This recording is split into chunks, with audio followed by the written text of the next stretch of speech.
Senjata baru Hizbullah mulai unjuk gigi dalam serangan hari Kamis 7 November 2024. Senjata itu adalah peluncur roket ganda atau MRL yang bergerak menembakkan peluru artileri jenis Malak I. Mengutip Al-Mayadin pada 8 November, hal itu diumumkan oleh Hizbullah dalam pernyataannya pada Kamis 7 November 2024 kemarin.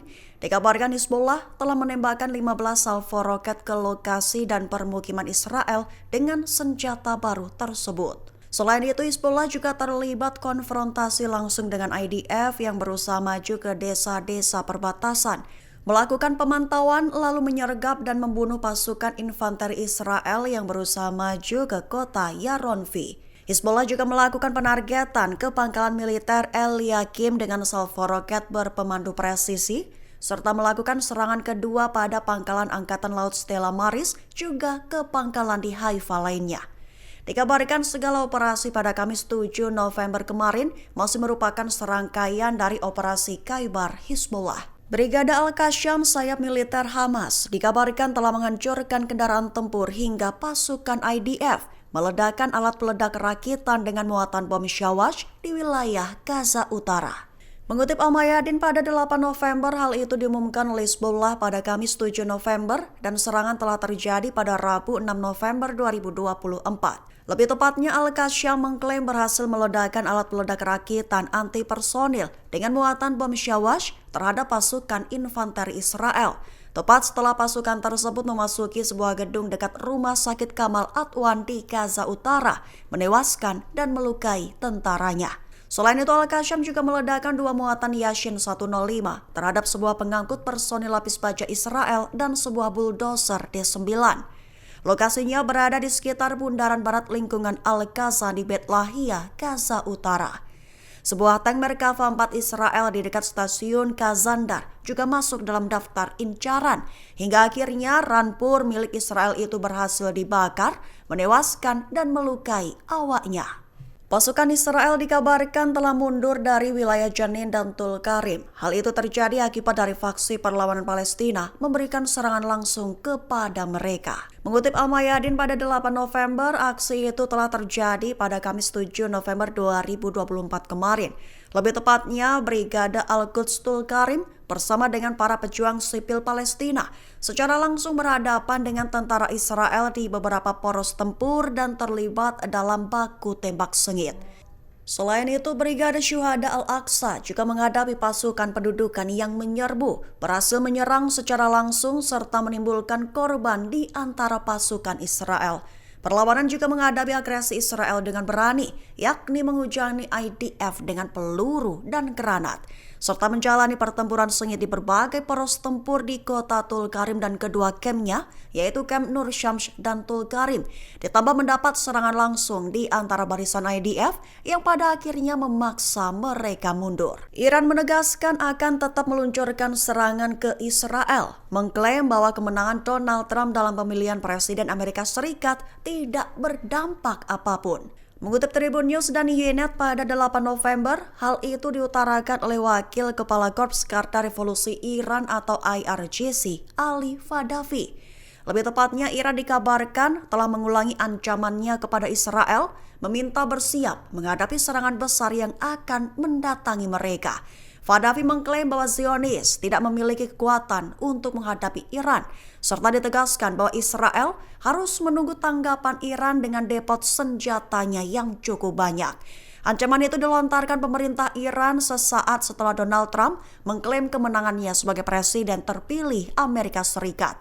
Selain itu, Fadavi juga menyatakan bahwa pemilu Amerika Serikat bukan urusan Iran, menekankan bahwa kebijakan Iran stabil dan tidak berubah hanya berdasarkan individu. Sirine berbunyi di sebanyak 40 kota di Galilea Barat Israel akibat Lebanon menembakkan rentetan roket besar.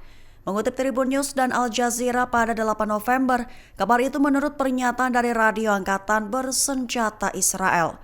Menurut laporan pihak militer Israel, luncuran rentetan roket tersebut memicu kewaspadaan tinggi di wilayah perbatasan Israel-Lebanon, Serangan ini terjadi di tengah meningkatnya ketegangan regional yang telah memicu ketidakstabilan di sepanjang perbatasan utara Israel.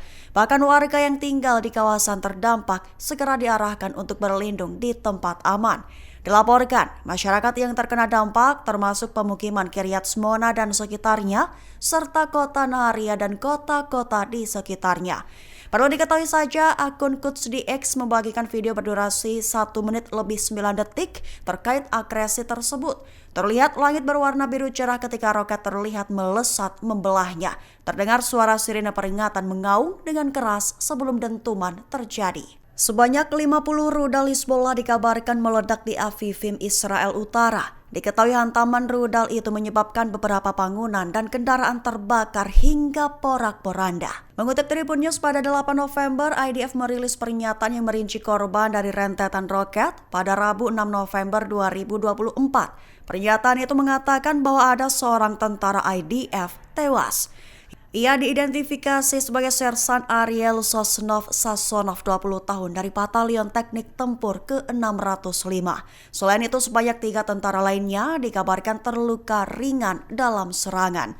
Diketahui itu akibat dari sekira 50 roket menghantam pemukiman Avivim, Galilea, wilayah pendudukan Israel.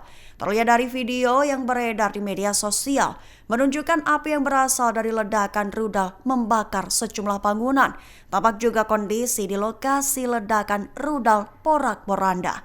Adapun Hizbullah mengklaim bahwa pihaknya telah menargetkan 2 pangkalan militer dan 3 lokasi di Israel Utara dan Tengah dengan roket. Israel dilaporkan mulai terkepung lantaran Hizbullah dikabarkan mulai gencar gempur pasukan Benyamin Netanyahu tersebut lewat serangan darat, udara, hingga laut. Mengutip Tribun News pada 8 November, hal itu menurut klaim dari Hizbullah beberapa waktu ini. Rinciannya, Hizbullah baru saja mengklaim telah menembaki pasukan Israel di Lebanon Selatan lewat serangan darat. Lokasi penargetan serangan berada di daerah Jal al-Alam, selatan desa Odaisa di Provinsi Nabatiyeh, Lebanon Selatan. Kemudian Hizbullah juga mengklaim telah menyerang pangkalan udara Ramat David dekat Haifa lewat serangan udara. Al Jazeera melaporkan bahwa pangkalan Angkatan Laut Israel yang diserang rudal Hizbullah itu berada di barat laut kota Haifa. Lalu dalam serangan di laut, Hizbullah juga mengklaim telah menyerang pangkalan Angkatan Laut Israel di dekat Haifa. Mereka mengakui meluncurkan rudal ke pangkalan Angkatan Laut Stella Maris di barat laut Haifa. Hizbullah mengklaim bahwa pangkalan yang mereka serang adalah pangkalan strategis Israel untuk pemantauan dan pengawasan Angkatan Laut di pantai utara. Drone MQ-9 Reaper Amerika Serikat dilaporkan berhasil ditembak jatuh. Tak sebatas itu, bahkan juga dihancurkan oleh Angkatan Bersenjata Yaman pada Jumat 8 November 2024 pagi waktu setempat. Mengutip Tribun News dan MNA pada 8 November, kabar itu menurut laporan dari sejumlah sumber Arab pada Jumat. Lebih tepatnya, sumber-sumber Arab melaporkan penghancuran pesawat tak berawak militer Amerika Serikat di langit Yaman pada Jumat pagi. Sementara media RT melaporkan bahwa puing-puing pesawat berawak senilai 30 juta dolar Amerika Serikat atau setara dengan 468,8 miliar rupiah ini ditemukan terbakar setelah jatuh di Yaman Utara. Diketahui tujuan dari peluncuran drone MQ-9 Reaper itu adalah menuju provinsi Al-Jawf, Yaman. Sebatas informasi, MQ-9 Reaper merupakan drone canggih buatan Amerika Serikat, dilengkapi dengan kemampuan pemantauan jarak jauh serta persenjataan untuk serangan presisi. Tindakan penembakan drone ini menambah ketegangan di kawasan yang selama ini menjadi medan konflik antara berbagai pihak. Sejauh ini Amerika Serikat belum memberikan pernyataan resmi, hanya saja dikabarkan bahwa Pentagon sedang menyelidiki insiden tetapi tidak memberikan rincian lebih lanjut. Download Tribun X sekarang. Menghadirkan lokal menjadi Indonesia.